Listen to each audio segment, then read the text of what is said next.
Good afternoon, everyone, and welcome. I will note there's a little bit of a change in the program. I am not Associate Dean Fred Tung. Fred is in the back. He's a member of our corporate faculty and was kind enough to agree to make opening remarks when I thought I would have to be at a meeting at the provost's office. So I'm delighted not to be at a meeting at the provost's office, frankly, and to be able to be here instead. So again, welcome to Boston University School of Law. Thank you for attending this award luncheon to honor David Swenson, Chief Investment Officer of Yale University, and at which we will also have an opportunity to hear from Seth Klarman. We at BU Law School are really delighted to host this important event and honor Mr. Swenson with this award, the Frankel Fiduciary Prize, because it reflects the ideals of the law school and celebrates the influential work of our very own professor, Tamar Frankel. As you all know, Professor Frankel writes and teaches in the areas of fiduciary law, corporate governance, mutual funds, and the regulation of the financial system. You also know that her work transcends scholarship, regulation, and industry practice. The 2010 symposium that we had here at the law school and whose papers were published in the Boston University Law Review honored her work and was entitled Fiduciary Law and Trust in the 21st Century. And it's a really nice volume that helps to illustrate the importance that she's had in the field for so many years. And the words of Brooksley Bourne in your program as well also speaks of her importance, but not just her importance to the field, but of her kindness. Many years ago at Arnold and Porter, and also her courage, as Brooksley says, a strong and persistent voice in support of financial regulation, ethical behavior, and the fiduciary standard. And it's that vision and that voice that brings us here together today.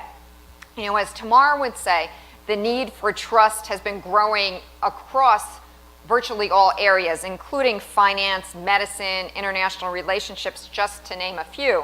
And fiduciary law, which obviously supports trust, is of growing importance. So we're delighted also to welcome today the Institute for the Fiduciary Standard and congratulate the Institute on its expanding membership and growing importance. And finally, I would be remiss if I failed to note that we are hosting this event in our wonderful new law complex. In the last 2 years, we have added next door the beautiful new Sumner M. Redstone building, and we've completely renovated the law tower in which you are now sitting to form a brand new law complex with the goal of truly revitalizing the legal education that we provide to our students. And I think it's relatively rare that one can say almost unequivocally, we met our goal. So we're delighted to have our first conference actually here today in our renovated space. So thank you all again for coming, and I'd like now to welcome Knut Rostad, President and founder of the Institute for the Fiduciary Standard.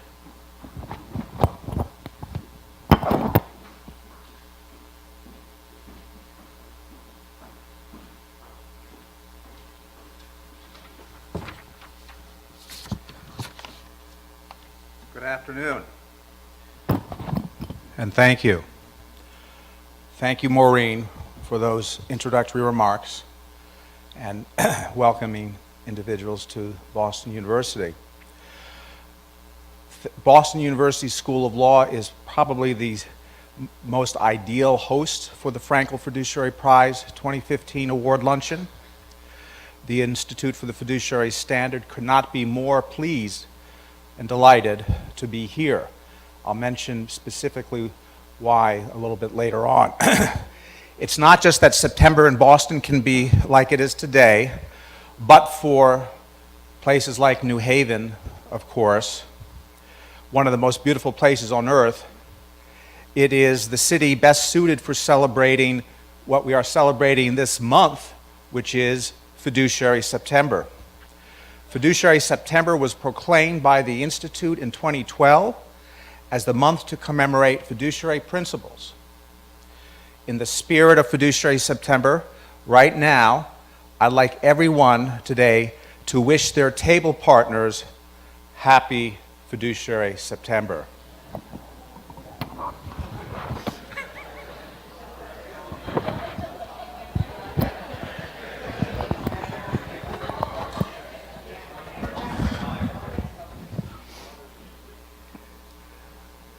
That was okay for a start. We're going to try a little bit later on to see whether we can put a little bit more oomph to it, but that was pretty okay for a start.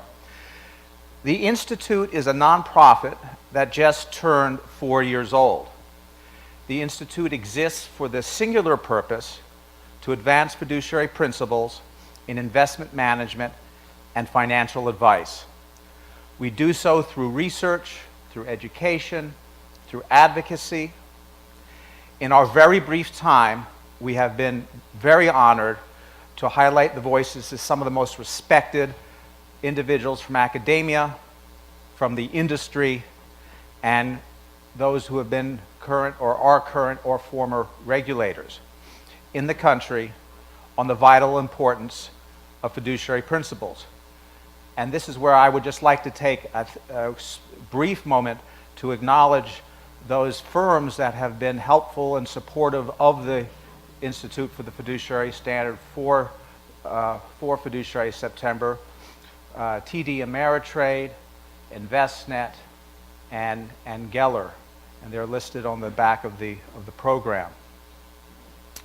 In addition to Boston University's own Professor Frankel, these respected voices have included former Federal Reserve Chairman Paul Volcker, former SEC Chairman Arthur Levitt, Vanguard founder John C. Bogle, and Princeton's Alan Blinder and Daniel Kahneman, and former FDIC Chair Sheila Bair. Each of these individuals has, in their own way, been vitally important in their support of fiduciary principles. The Frankel Fiduciary Prize was established in 2013 to honor individuals who have made significant contributions to the preservation and advancement of fiduciary duties in public life. Prior recipients are Robert A.G. Monks, corporate governance leader and a serial capitalist of the first degree, and Gary Gensler, former Goldman partner and former chairman under President Obama of the Commodities Futures Trading Commission. The Institute is deeply honored to name its award for Professor Frankel for precisely the reason that was just mentioned in terms of her vast amount of contributions to the scholarship and the regulatory and the industry awareness and education regarding fiduciary. And I can't possibly say it any better than former CFTC Chair Brooksley Bourne. But it is the inspiration of this voice of many individuals which brings us here today. And coming together in Boston is fitting, as I mentioned up front. And I think an anecdote perhaps best explains, in my view, why. As those in this room well know, or many of you well know, we are in the midst of a debate of sorts, depending on how you define debate, in regulatory spheres as to the role and the nature of fiduciary duties in investment advice. A debate that at their core reflects widely disparate visions. So last year at a policy forum, it was noteworthy when a highly respected securities attorney who, to be clear, strongly disagreed with the views that I and others had expressed during this panel discussion, took apparent great care in commenting and characterizing on our views. And the securities attorney, with great precision, called them romantic. Romantic, that's right, that's what he said. So today, with the backdrop of the Old North Bridge and Bunker Hill, where many a romantic have gathered, it is truly a delight to honor David Swenson here at Boston University. To begin the program for today, our featured discussion this afternoon will be an interview with Sept Klarman, President and CEO of the Bopos Group, by Andrew Golden, President of the Princeton University Investment Company. Mr. Golden has served in his position since 1995. In 2006, he and Primco received Institutional Investors Magazine's Endowment of the Year Award for excellence in investment management.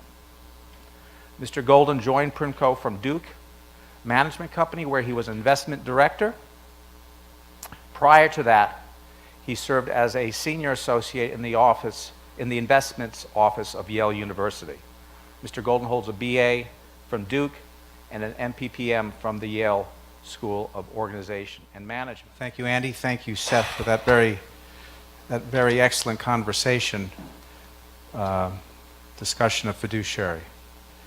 We're at the point in the program where we're going to hear exclusively directly about David, and we're going to hear from Jay Light.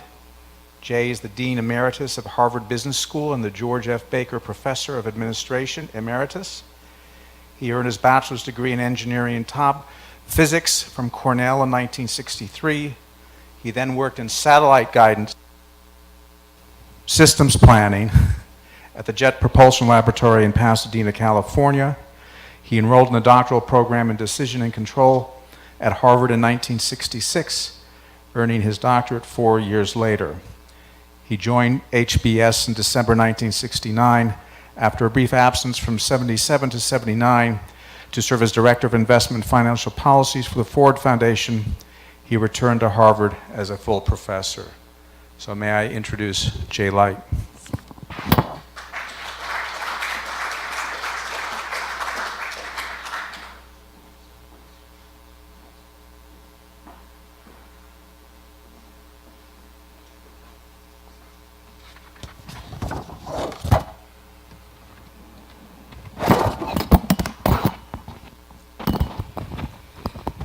So I'm pleased to be here to talk about someone who has been a friend and a visionary in a field that I care a lot about, the field of investments. David Swenson, you can read about it in the program, and we've already heard quite a bit about it from Seth and Andy. Dave has had a remarkable 30-year career as the Chief Investment Officer of Yale. He got his PhD at Yale in 1980. He worked on Wall Street for 6 years, and then he returned to his alma mater in 1985, and he's been there ever since. But you never got another offer, Dave? What? No? Oh, dear. In that 30-year period, he has put together a truly remarkable record of investing and investment performance in terms of absolute returns, in terms of relative returns, in terms of risk-adjusted relative returns. You can measure it any way you want and compare it to others, other endowments. It's just an extraordinary record. But you know, that's really not the important thing. That's not really what we're talking about today, nor is it, in my judgment, the most important thing that David has done. What's important is the way Dave went about it. And it's got something to do with being a fiduciary, but it's got something to do in a broader sense of how to conduct your life. Think about what I think he did, or at least my story about what Dave did. He became the Chief Investment Officer of Yale, and the first thing he could have done was say, you know what, this is a job that requires prudence. I'm going to do it like others do it. I'm going to manage this like the other endowments of America are managed. That's, in fact, exactly what he didn't do. He sat down and he said, who's the client? Well, it happened to be a rather large institution with a very long-term time horizon. And he said to himself, if that's the client, what would be best for this client? And compared that to how the job was being done in the endowment world, and concluded, he's written a book about this, by the way, it's a terrific book, and concluded that what was going on out there wasn't the best thing, that there were whole asset classes, there were whole ways of managing money that could be done better particularly for someone with a very long-term time horizon with a very large amount of money. And so he embarked on developing a very different way of thinking about investing that pool of money. One that at the time, in 1985, could have been described as imprudent. In fact, I remember that it was. And the folks who did it had it dead wrong, because he began by saying, who is the client and what's really in their interest? And let's try to do that way. And develop that model over the next 30 years. It changed the way Yale invests money. It's changed the way the world of endowment management works, as others have followed that example. It was an extraordinary way to start. And I think that's what being a great fiduciary is all about, as opposed to just a good one. Second thing he did was he dealt with the client, in this case only one client, Yale University, and he dealt with the system of network of money managers that actually invested the money in a very particular way. He's always been honest, straightforward, and trustworthy. Honest, straightforward, and trustworthy, up to the client and out to the world. And that's very important when you think about the issue of how do you build a reputation for trust that will carry you through what could be some difficult times. And finally, he always has made sure that he acts in the best interest of that client as he sees it. Not necessarily as the world sees it, but as he sees it. And never in his own interest, nor in the narrow interest, say, of the Yale Investment Office, but in what's the best for the client. Now, if you think about it, I'm not sure what a good fiduciary is. When I need to have a definition of fiduciary, I call Professor Frankel, because I can rely upon her. But I think I know it when I see it, and I think David is in fact a great fiduciary. The way he has gone about it has not only been, it seems to me, the right way to do it, but it's in fact allowed him to put together that 30-year track record. It has been a very important ingredient in what produced those returns. He's also, by the way, played a broader role in the world of that client, both helping them think through financial decisions within that institution. And by the way, he even teaches in that institution.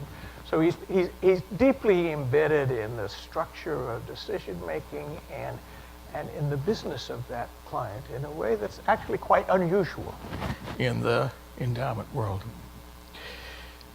There's something else he's done as part of being a fiduciary that's important to think about.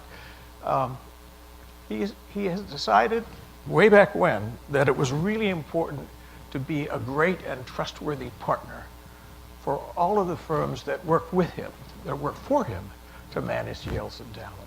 That's unusual. You saw some glimpse of it between Seth and Dave a few minutes ago. It's a very different way of thinking. It's, I want to have partners. Think about what he did. He came up and he took some of Yale's precious money that could have gone to a needy student, and he used it to buy dinners for a bunch of rich guys in Boston. Now, if that's not a conflict of interest, if that's not being a terrible fiduciary, I don't know what is. He's got no fiduciary obligation with respect to Baupost. None at all. Does he, Professor Frankel? Well, maybe. But, think about it more deeply. Think about what he's trying to do more deeply.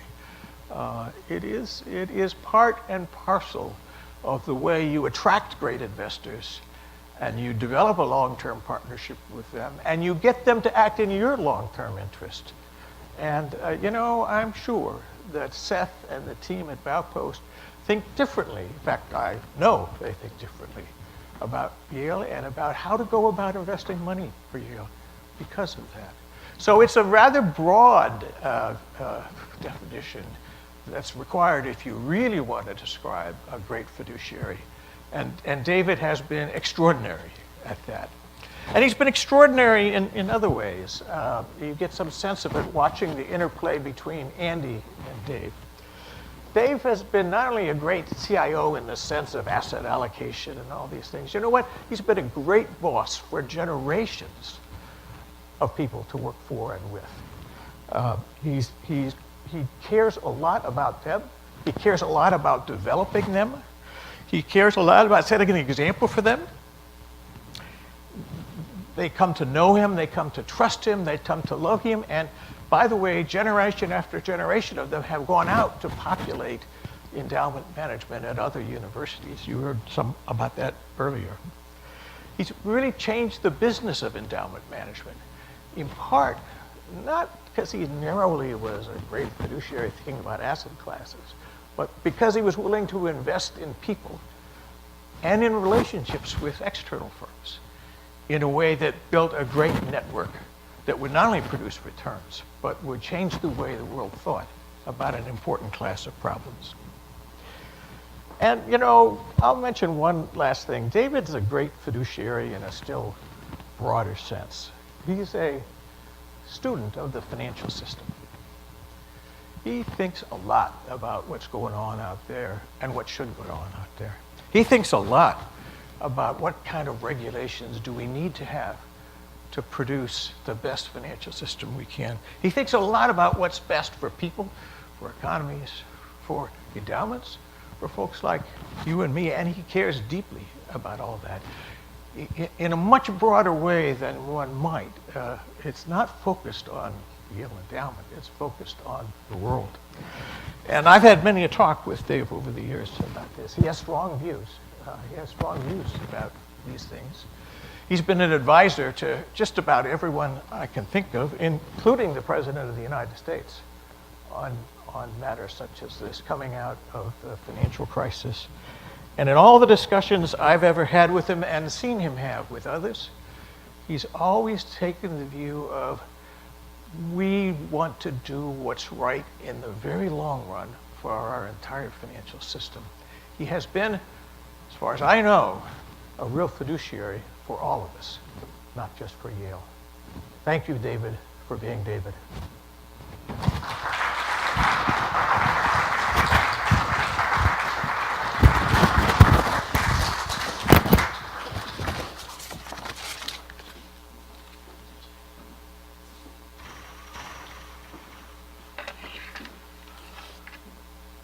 You heard all this? I have. Does it, is it true?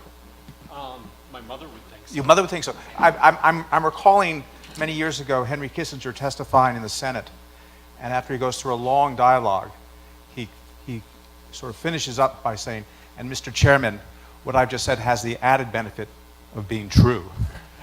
And I think there's something to be said in that, and something to be said that given what we know, that the nominating committee for the Frankel Fiduciary Prize, chaired by Jack Coffey from Columbia, including Brooks Lee Bourne, former partner, Arnold and Porter, Deborah DeMott, Duke Law School, Andy Golden, who we know here, myself, and Mercer Bullard, Mississippi, University of Mississippi Law School, that it was a pretty good and easy decision to award the 2015 Frankel Fiduciary Prize to David Swenson. Now,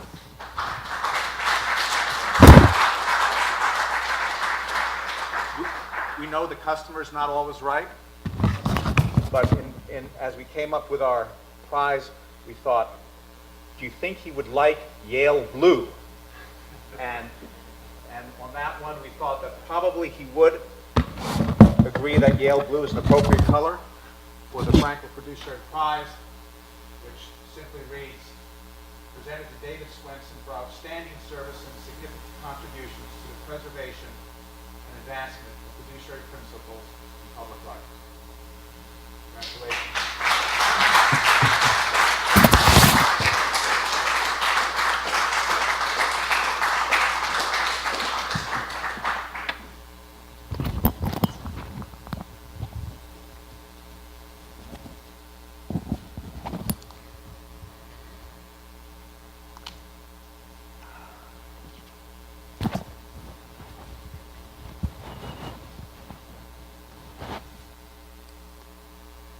I'd like to begin by thanking the Institute for Fiduciary Standard for this wonderful award. I'm truly humbled.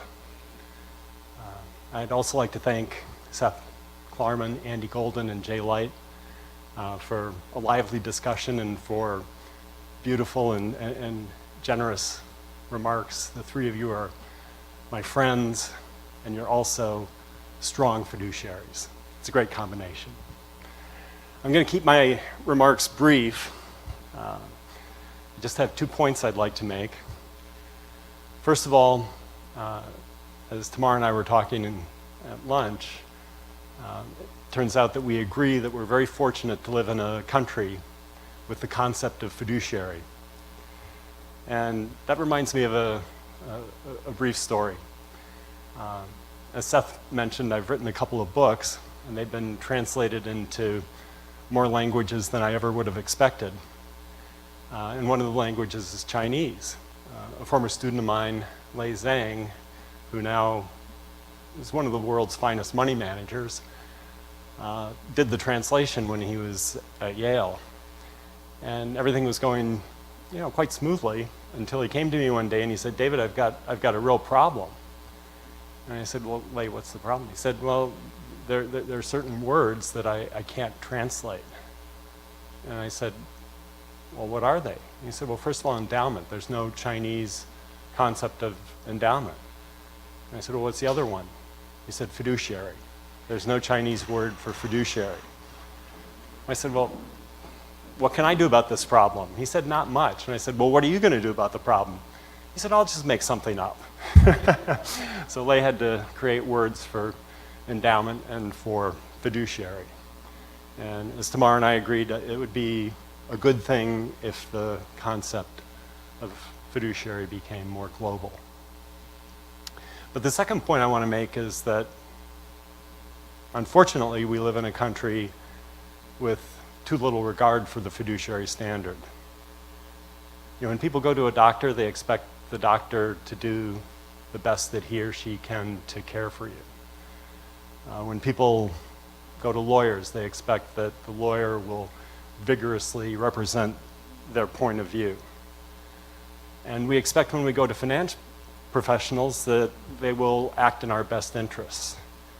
And I think we're mostly right about doctors, and we're mostly right about lawyers, and all too often we're wrong about the finance industry. Instead of operating with a fiduciary standard, many financial professionals operate with a suitability standard, and the suitability standard allows those finance professionals to profit at the expense of their clients. Wall Street loves the suitability standard, and they hate the fiduciary standard because the suitability standard allows them to generate much greater profits than if they were to act in the interests of their investors. So while I'm very thankful to live in a country with the concept of a fiduciary, we all need to do more to translate that concept into everyday reality for ordinary Americans. Thank you very much.